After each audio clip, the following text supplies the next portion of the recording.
Smart Ahmednagar news. सर्वप्रथम आपणास माझा जय भीम, जय लवजी, जय संविधान।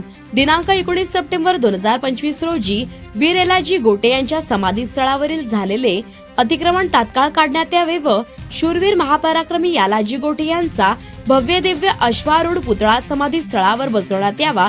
तसेच सासवड नगरपालिकेमध्ये लोकशाहीर डॉक्टर अण्णाभाऊ साठे आणि क्रांतिगुरु लवजी वस्ताद साळवे यांचा पूर्णाकृती पुतळा तात्काळ बसवण्यात यावा।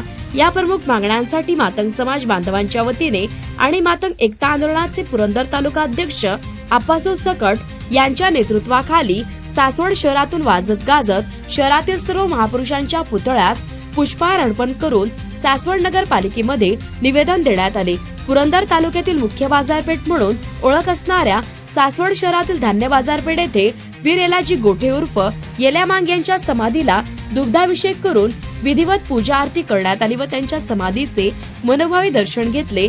तसेच सासवड नगरपालिका प्रशासनाला सद्बुद्धी दे अशी प्रार्थना केली। या ऐतिहासिक आंदोलनाला अनेक संघटनांनी, राजकीय नेते मंडळींनी बिनशर्त पाठिंबा दर्शवला।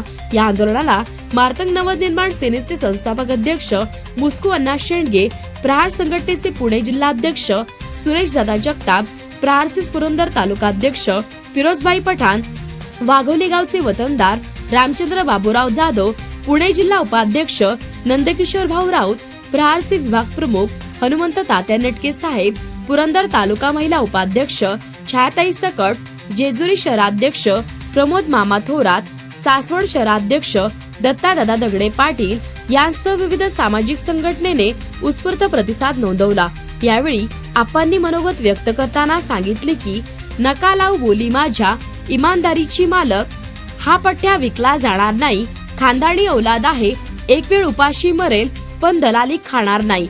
माजलेल्या सत्तेच्या उरावर बसायचे असेल तुला तर धमक असावी शत्रूच्या हद्दीतही एकटा राहून जगायची आणि दुसऱ्यांच्या जीवावर सत्तेचा डाव जिंकणाऱ्या भामट्यांनी कळपात राहून राजाची स्वप्न नसतात बघायची। आप्पांनी आपल्या शाहिरी अंदाजातून संघटना स्थापन करून राजकीय पक्षाच्या पेशावाने गब्बर पुढाऱ्याच्या दावणीला बांधून ठेवणाऱ्या औलादींवर शाब्दिक आसूड ओढले। तसेच मनात स्वाभिमान जागृत करून संघटना स्थापन करायच्या असतात व त्या चालवताना कधीही धनदांडग्या पुढारी राजकारणांच्या पाया पडायच्या नसतात। परंतु येथे संघटनेचे संस्थापक अध्यक्ष तसेच संघटनेचे पदाधिकारी म्हणून मिरवणारे लाचार व्यक्ती हे राजकारणाच्या पुढाऱ्यांच्या नेहमीच पाया पडत असतात। परंतु पेशाने गब्बर नेते मंडळींचे पाया पडून देखील पदरात काहीच पडत नाही। त्यावेळी निराश हताश झालेले या भामट्यांचे चेहरे पाहून मला कधी कधी हसू आवरत नाही। यावेळी उपस्थित आंदोलकांनी घोषणाबाजी करताना आंबेडकर आंबेडकर फुले शाहू लाचार भामट्यांना पुरून उरला आमचा सकट भाऊ अशा घोषणा देऊन सासवड नगरपालिका परिसर दणाणून सोडला। प्रतिनिधी अशोक कुंभार।